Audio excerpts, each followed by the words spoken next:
Like this past weekend, I probably studied a good almost 24 hours.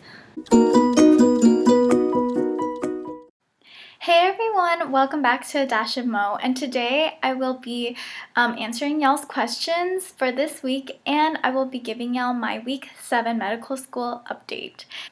The first question is, hi Mo, thanks so much for your videos. I love watching you and hearing how your week is. I was wondering, since you are in DO school, did you only apply to DO schools or MD schools as well? And for DO schools, did you shadow a DO doctor or an MD doctor? Should we shadow a DO doctor instead of an MD doctor if we want to apply to DO school as well as MD? Sorry for the many questions. Keep up your videos, they are inspiring. Don't hesitate to ask me as many questions as you want. I'm perfectly fine with that.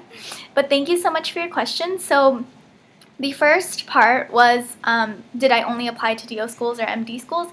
I applied to both. So in a previous video, I I explained the application process, and I was saying how I applied to almost 50 medical schools. So I did apply to both MD and DO schools. And the second part, I shadowed an MD doctor, but some DO schools actually require that you shadow a DO doctor. So there are about 5 or 6 medical schools, I believe, that are DO schools that they require you to shadow a DO, and they have to write your letter of recommendation in order for you to submit an application and to the school, and for it to be able to be considered by the school. So that's something that I did not know, and that I kind of wish I did know before the application process, but that's that. And I think that y'all should shadow both a DO doctor and an MD doctor, but the thing is, there's a defining characteristic that DOs have that MDs don't, and that's the ability to do osteopathic manipulative treatment. So, for instance, if you're interested in that kind of treatment, then I would suggest that you shadow a DO that actually practices OMT. And then if you just want to shadow a DO doctor, for instance, a pediatric DO doctor, they would do pretty much the same things and be assigned the same tasks as an MD pediatric doctor. So I shadowed a neonatologist who had an MD. But if I had known before the application process about the schools requiring a DO doctor's letter of recommendation, then I would have shadowed both. And I think the more experience you have, the better off you are, not just for applications, but also for knowledge for yourself. And yeah, that's that question.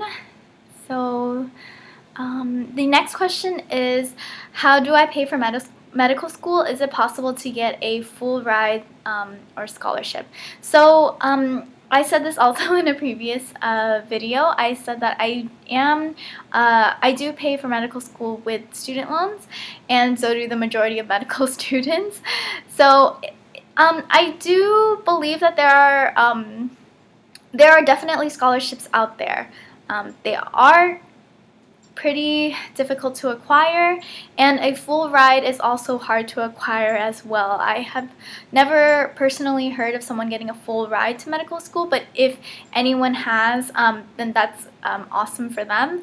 But there are definitely scholarships out there, but they are very difficult to obtain. The next question is, in a day, how much time do you invest studying? Is there any free time saved for working out or just taking a break? If so, how long are your breaks when studying? Thank you so much for your weekly videos. They are helpful. Thank you. I'm really glad they are helpful. I truly, it brings me much joy to know that these videos are of benefit. So in a day, I would say, let's see, so I wake up, I go to school to study for about an hour before classes, so that's 1 hour down. And then on an average, I would say I get home around 3 or 4-ish. I don't start studying till about 4 or 5, and then I stop. Of course, I do other things in between my studying, but I would say the total amount of hours I study in a day, on a school day, is roughly it would be 6 to 8 hours. But on weekends, especially the weekends before a test, like this past weekend, I probably studied a good almost 24 hours on the weekend. So for a weekday, it would be about 6 to 8 on average, and then on a weekend, just one day, so let's say Saturday, I studied 12 hours, and then 12 or 14, then Sunday I did 10. Yeah, so it just depends, but that gives you a good ballpark estimation. Is there any free time for working out and taking a break? Yeah, taking a break, you need to take a break. You can't just study for 12 hours straight without doing anything. Like, you should just go grocery shopping or watch a 10-minute YouTube video or something, just to give your mind and your eyes and everything just a break. But yes, there is time for working out. I wouldn't say like an hour of working out. It depends on how good your time management is throughout the week and throughout the day, but there definitely is time for working out and breaks.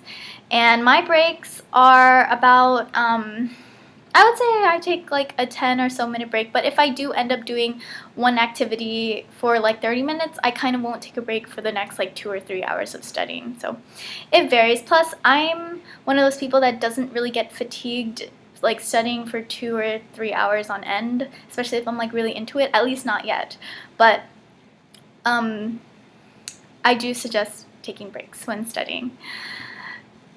And then the next question is, I absolutely love your channel. You're very sweet and your videos are very helpful. I wish you the best. Oh, thank you so much. I wish you the best too. Okay, so that's all the questions for Q&A Sunday. Thank you so much for sharing those. I love answering your questions. So this week was so busy, ridiculously busy. I can't even begin to tell you how busy it was. It was just so busy. And I had my anatomy exam on Monday, and I had my integrated exam yesterday. So today is Tuesday. Yesterday I had an integrated exam.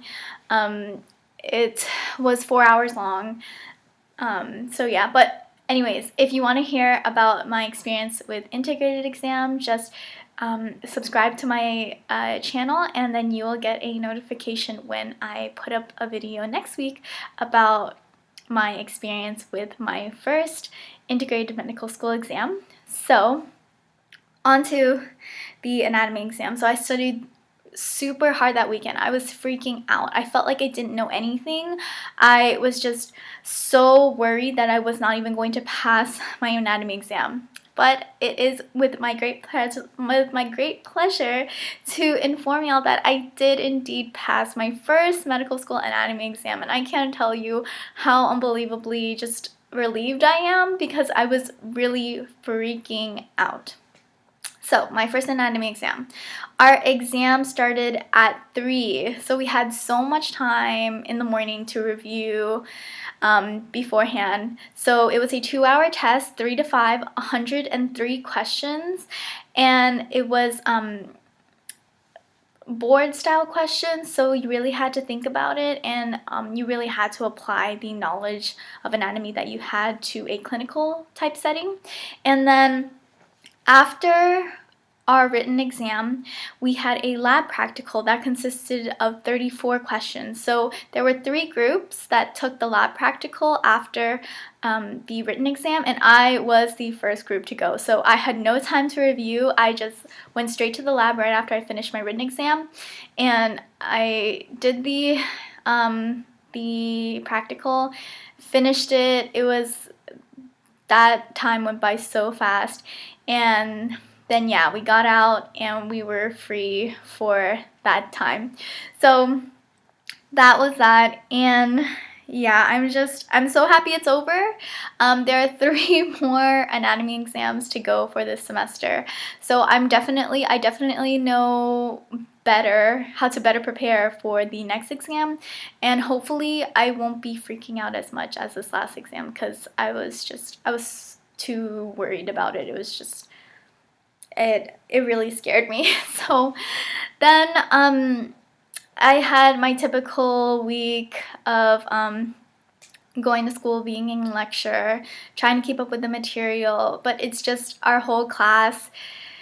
There's always this pattern of coming to school late, especially the day after an exam. So on Tuesday, there were a lot of people that did not come to school till like the last 5 minutes before class, and then of course people came like after class had started at 8 a.m. And it's just been, I think, the whole consensus of the classes, we're just having such a hard time getting up in the morning. We're just all pretty tired and worn out from all the studying, and we just took our third exam in a row for the week today or yesterday. So we've all just been mentally, physically tired, and it definitely shows in the whole class. Did so well on the anatomy exam. We had an average of almost a B, and that was crazy because our professor said that this was the exam with the most material, and also it was our first medical school anatomy exam, so he was very, very proud of us that we made that high of an average on the written exam. And it's crazy because, I mean, I told y'all last week our class was just preparing so hard for it, and then, I mean, it definitely showed. But that same anatomy professor, he gave us some great advice about medical school, and he was telling us how, unfortunately, the amount of studying you put into medical school isn't going to necessarily correlate to your grade, which I'm really glad he told us that great advice and that little insight, because that really helped me to just internalize it and to realize that that will happen, and it has happened, and that you just need to pick yourself back up afterwards and just realize that you can't do anything about what happened in the past, but you can just work hard in the future and just hope for the best. So that was that advice. And yeah, and I've just also as a side note, I've been reading The Millionaire Mind.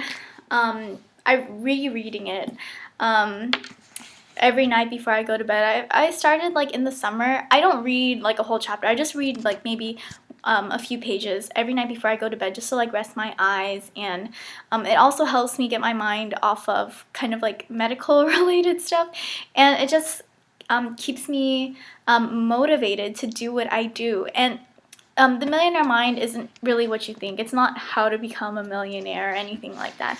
But it is just some statistics about some multimillionaires, and that it's just a great reminder that you don't necessarily have to be the smartest person in the class to be successful. And you know, you even have to just constantly remind yourself that good grades is not a guarantee of your success as a person, financially, or even just in the real world. Just success as in just whatever your definition of success is, it doesn't necessarily correlate to good grades or having to be the smartest person in the class.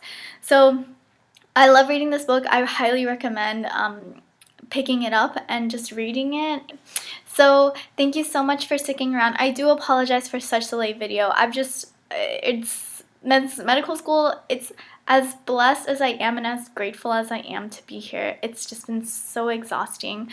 I honestly did not imagine that it would be this exhausting, but I still am being positive about it, or I'm trying to be positive about it, and I'm hoping for the best. So if you like this video, please give it a thumbs up.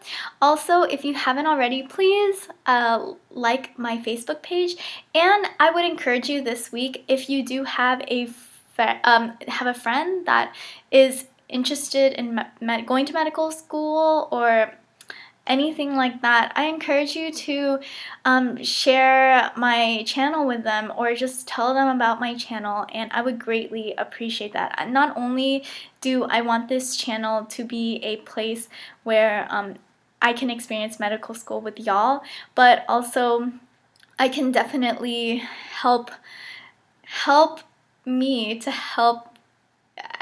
You will be helping yourselves in the long run for this. So the more questions I get asked, and the better I'll get like a better idea of what kind of information I want to let y'all know, because I know I definitely had a lot of questions as a high school student and as an undergraduate student about what medical is like. Is medical school right for me? Do medical students just study all day? Like, what the heck do medical school students do? So yes, that's that. And don't forget to subscribe to my channel for future videos, and also leave a comment below or like my Facebook page and ask me a question on there for the next video, for the next Q&A video. And I'll see y'all next time. Bye!